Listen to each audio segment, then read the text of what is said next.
ඒ වගේම තමයි ඒ ප්‍රශ්න වලට අපි විසින්ම පිළිතුරු සොයා ගන්නත් අපිට පුළුවන් වෙනවා. ඒ වගේම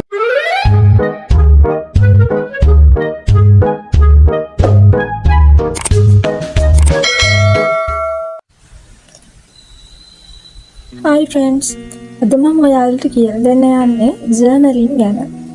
ඇත්තටම ජර්නලින් කියලා කියන්නේ හරිම ලස්සන දෙයක්. ඔයාට තියෙන්නේ නෙගටිව් මයින්ඩ් එකක් නම් ඔයාගේ මයින්ඩ් එක පොසිටිව් මයින්ඩ් එකකට අරගෙන යන්න හොඳම දේ තමයි ජර්නලින් කියලා කියන්නේ. ඒ වගේම තමයි ඔයා දැන් ගෙවන ජීවිතය හරිම ස්ට්‍රෙස් නම් ඔයා දුකෙන් නම් ඉන්නේ. මෙන්න ඔයාට මේක තමයි ඔයාගේ මනස හදාගන්න හොඳම දේ.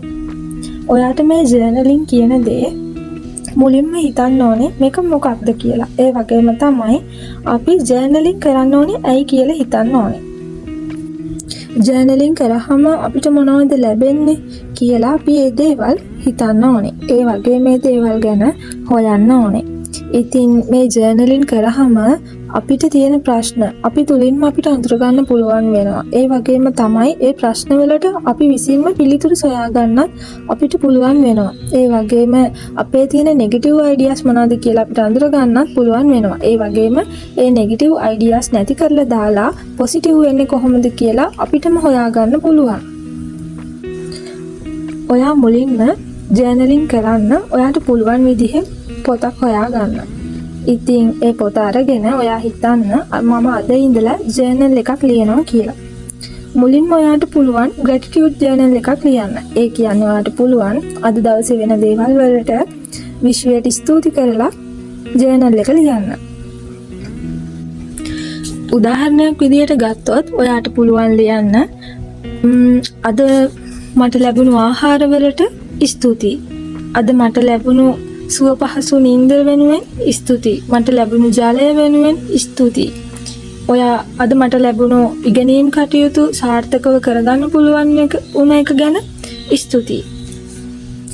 මට සාමකාමී සුන්දර පරිසරයක ඉන්න ලැබුණු එක ගැන ස්තුතියි. මට අද හොඳ යාළුවන් සමග දවස ගත කරන්න පුළුවන් වුණ එක ගැන ස්තුතියි. මේ වගේ ඔයාට දේවල් 10ක් ලියන්න පුළුවන්.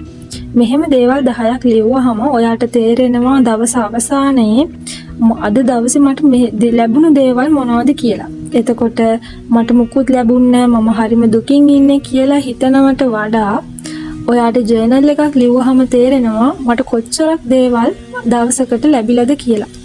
එතකොට මේ වගේ ධනාත්මක දේවල් ඔයාට දවස පුරාම දවසින් දවස ඔයා හිතනකොට ඔයාට නොදැනුවත්වම ඔයාගේ මේ ස්ට්‍රෙස්ෆුල් ජීවිතෙන් මිදලා හරිම සතුටු පොසිටිව් මයින්ඩ් එකක් තියෙන කෙනෙක් වෙන්න ඔයාට පුළුවන්.